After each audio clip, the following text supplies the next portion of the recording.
तोंडात टाकताच विरघळणारी आणि टम्म फुगलेली तुपात माखलेली मस्तपैकी पोळी नुसती जरी खाल्ली तरी भारी लागते बरं का.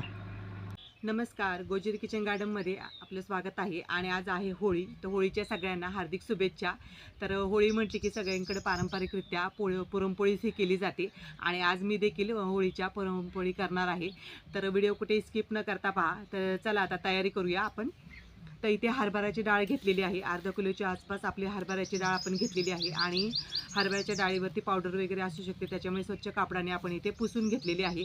तर व्हिडिओ कुठे स्किप न करता पहा. म्हणजे लहानपणी जशी आमची आजी आम्हाला जशी करून घालायची पुरणपोळी तुपात माखलेली मस्तपैकी, तर आज त्याच पद्धतीने कोणालाही सहज करता येईल. तर चला आता तयारी करूया. तर चूल पेटून घेऊया आपण आता.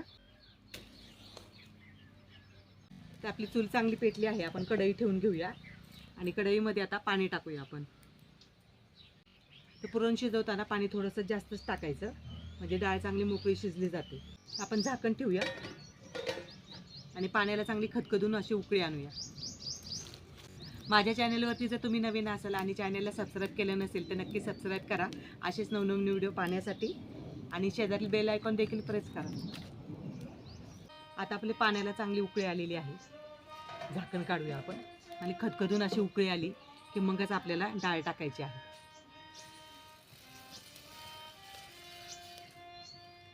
तर डाळीमध्ये आपण थोडंसं तेल टाकणार आहोत. डाळ चांगली शिजली जाते मऊसूत अशी आणि उतू देखील जात नाही. आता आपण चमचा ठेवूया यामध्ये आणि पुन्हा झाकण ठेवूया आणि डाळ चांगली आपण शिजून देऊया, म्हणजे जेणेकरून आपली डाळ देखील मोकळी चांगली शिजली जाईल आणि तेल टाकल्यामुळे उतू देखील जाणार नाही. गूळ घेतलेला आहे. हा पावशेरच्या आसपास गूळ आहे. तर गूळ आहे ना, असा चाकूच्या साह्याने आपण असं बारीक बारीक बारीक बारीक करून घेऊया, कट करून घेऊया, म्हणजे पुरण करताना जास्त वेळ लागत नाही. गूळ वितळायला, गुळाचे खडे मग वितळायला वेळ लागतो. असा चाकूच्या साह्याने किंवा विळीच्या साह्याने असा बारीक करून घेतला की मग पटकन देखील विरघळला जातो, जास्त वेळ लागत नाही मग पुरण परते वेळेस. पूर्वी असं पितळीमध्येच पोळी घ्यायची आणि पोळीमध्येच अशी नाही का पोळी पसरून त्याच्यावरती गुळवणी टाकायची, वरून दूध टाकायचं आणि मस्तपैकी अशी तुपाची धार सोडायची आणि अशीच सगळेजण पुरणपोळी खरं तर म्हणजे खायची सगळेजण. तर आपण इथे बडीशेप घेतलेली आहे. तर ही बडीशेप आपल्याला बारीक अशी करून घ्यायची आहे पाट्यावरती. तर बडीशेप आता वाटून घेऊया आपण. बडीशेप घातल्यामुळे पुरणाची पोळी ही पचायला हलकी होते, कारण का आपली हरभऱ्याची डाळ ही जड असते पचायला. पुरणपोळी खाताना देखील रुचकर लागते. मग तर बारीक अशी आपण करून घेऊया. बडीशेप इथे वाटून झालेली आहे. आता काढून घेऊया आपण आणि मस्तपैकी असा बडीशेपचा वास येतो बरं का, खूप छान. पुरणपोळी खाताना देखील मग खूप छान वास येतो, त्याच्यामुळे पुरणपोळी देखील रुचकर लागते. एक पोळी खायची तिथं माणूस 2 पोळी तर नक्कीच खातो. छानपैकी असं बारीक वाटण आपण करून घेतलेलं आहे. तर आपण झाकण काढूया आणि आपली डाळ पाहू शकता इथे छानपैकी अशी एकसारखी शिजली आहे. आता आपण चेक करूया. हे पहा, मस्तपैकी अशी मऊसूत झालेली आहे. आता आपण इथे पातेल्यामध्ये पुरणाची चाळणी ठेवलेली आहे आणि पुरणाच्या चाळणीमध्ये आता हे पाणी आपण काढून घेऊया, म्हणजे छानपैकी आपली कटाची आमटी होईल.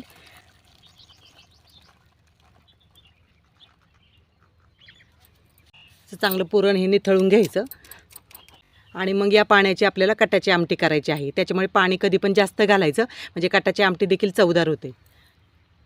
आपण डाळ टाकून घेऊया आता पुन्हा कढईमध्ये. डाळ आपल्याला चांगली परतून घ्यायची आहे. थोडंसं पाणी राहिलेलं असेल तिथे परतून कमी होऊन जाईल, म्हणजे आपल्या गुळाचा अंदाज अजिबात चुकत नाही. त्याच्यामुळे डाळ पहिली परतूनच घ्यायची, चांगली कोरडी करून घ्यायची. आपली डाळ इथे चांगली कोरडी झालेली आहे. आता यामध्ये आपल्याला गूळ टाकायचा आहे.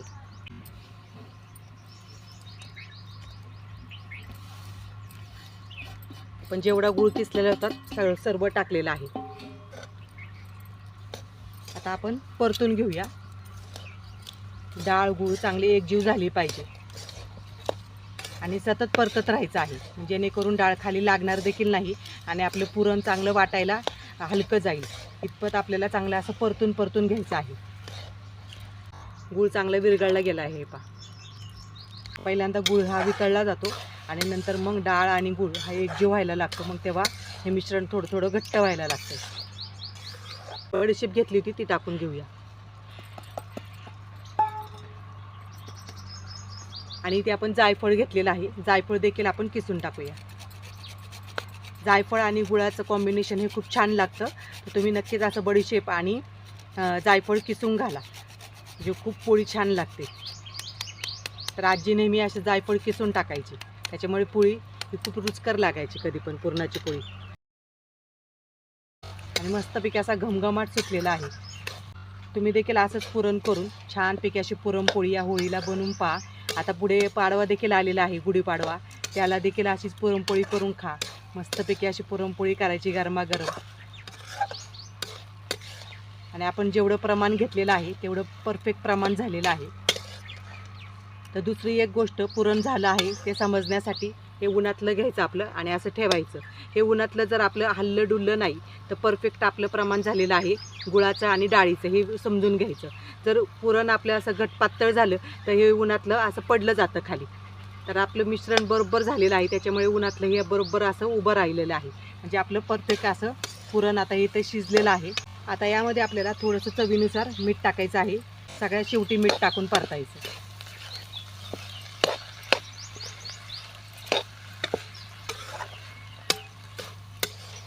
म्हणजे आपली पुरणपोळी अजिबात ही फुटत नाही, चिरत नाही. असे गोल गरगरी टम्म अशी पोळी ही फुगली पण जाते आणि लाटता देखील व्यवस्थित येते. तर पुरण आता आपण खाली उतरून घेऊया आणि थोडंसं थंड झाल्यावरती वाटण करून घेऊया.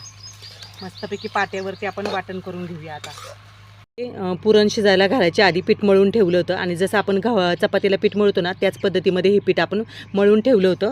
जिथे आपण बडीशेप वाटली होती ना त्याच्यावरतीच असं घेऊन आपटायचं चांगलं असं असंच ना. डाळ शिजायला घालायच्या आधी पीठ चांगलं मळून घ्यायचं आणि पुरण शिजायच्या आधी चांगलं असं मऊसूत करून घ्यायचं पीठ. हे पहा किती लांबलं आहे पीठ. पोळी अगदी सरसर लाटता येते आपल्याला. हे पहा छानपैकी असं मऊसूत झालेलं आहे पीठ. आता काढून घेऊया आपण हे पीठ. पुन्हा आपण यामध्ये ठेवूया आणि झाकून ठेवायचं पीठ. आता यावरती आपण पुरण घेऊया. थोडं थोडं पुरण घ्यायचं. आता पुरण देखील थंड झालेलं आहे आपलं. एकदम पण जास्त नाही घ्यायचं, थोडं थोडंच पुरण घ्यायचं. चांगलं असं बारीक असं वाटण करून घ्यायचं. डाळ चांगली शिजली की मग सरसर असं वाटता येतं. आणि वाटताना असा बडीशेप आपण जे जायफळ घातलेलं आहे त्याचा छान वास येतो. आणि मग पोळी देखील आपली पचायला हलकी होते बडीशेप घातल्यामुळे. त्याच्यामुळे किती जरी पोळी आपण खाल्ली तरी असं पोट वगैरे दुखत नाही. हा सर्व पुरण आपण असंच वाटून घेऊया. आपलं पुरण येथे तयार झालेलं आहे आणि ते पीठ देखील चांगलं आपण मळून घेतलेलं आहे आणि चेचून देखील घेतलेलं आहे. आणि पुरण देखील आपलं चांगलं असं सरभरीत असं मस्तपैकी वाटलं गेलं आहे, भरता येईल असं. त्यात आपण पोळ्या करून घेऊया. आपण चूल चांगली पेटून घेतलेली आहे. आता पुरणपोळ्या आपण करायला घेऊया. तर छानपैकी अशी तुपातली माखलेली आपण पोळी करणार आहोत. तर आता तवा देखील तापत ठेवलेला आहे. तर आता पोळ्या लाटून घेऊया आपण. व्हिडिओ कुठे स्किप न करता पहा. छानपैकी अशा गुपगुपीत पोळ्या करणार आहोत आपण. थोडंसं आपण तुपाचा हात घेऊया आणि आपला उंडा करून घेऊया आपण. पीठ इथे किती छानपैकी असं मळलं गेलं आहे. आता पिठात घोळून घेऊया आपण.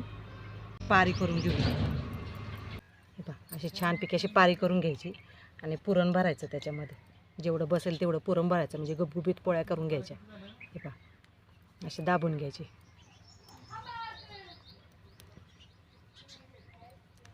पीठ वरती उचलायचं आणि अंगठ्याने असं दाबत जायचं आणि नंतर हे उचलायचं असं पीठवरती. नंतर हे जे पीठ राहील ते असं दाबून घ्यायचं आणि गोळा असं दाबून घ्यायचा खाली. आता पिठामध्ये घोळून घेऊया आपण. बस हलक्या हाताने अशी फिरवायची पोळी, आपोआप फिरली जाते ती. कडा अशा लाटून घ्यायच्या, म्हणजे अशी मस्तपैकी अशी गुबगुबीत सगळीकडून एकसारखं पुरण बसतं आणि मग आपली पोळी देखील टम्म फुगते बघा. पलटायची देखील गरज नाही आहे. हे पहा छान अशी पोलपट भरून येते. तुम्ही नक्कीच असं होळीला, पाडव्याला, सणाला पोळ्या करत जा. छानपैकी अशी आजीच्या पद्धतीने पोळी केलेली आहे आणि पाहू शकता इथे छानपैकी अशी सगळीकडे असं पसरलं गेलं आहे. त्याच्यामुळे नेहमी अशाच पोळ्या करायच्या. आता ही पोळी आपला तवा देखील चांगला गरम झालेला आहे. आता पोळी टाकून घेऊया आपण. थोडंसं आपण तूप टाकूया जेणेकरून पोळी खाली चिटकणार नाही. तर तव्यावरती टाकून घेऊया आपण आता. तर तुम्ही नक्कीच अशा प्रकारे पोळ्या करून पहा, खूप छान होतात. सगळीकडून अशी फुगायला चालू होईल बघा. आपण पलटून घेऊया. सगळीकडून फुगायला चालू झाली बघा. तूप लावूया वरून आपण.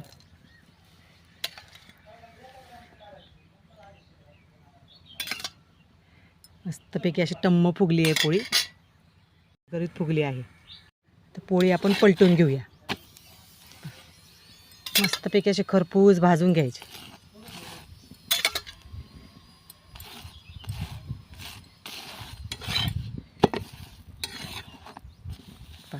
सगळीकडे भाजली आहे. काढून घेऊया आपण.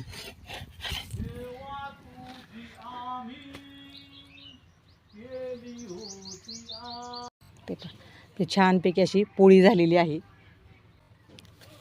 मस्तपैकी अशी सगळीकडून भाजून घ्यायची, व्यवस्थित खरपूस अशी भाजून घ्यायची. अशी तुपात माखलेली मस्तपैकी पोळी नुसती जरी खाल्ली तरी भारी लागते बरं का.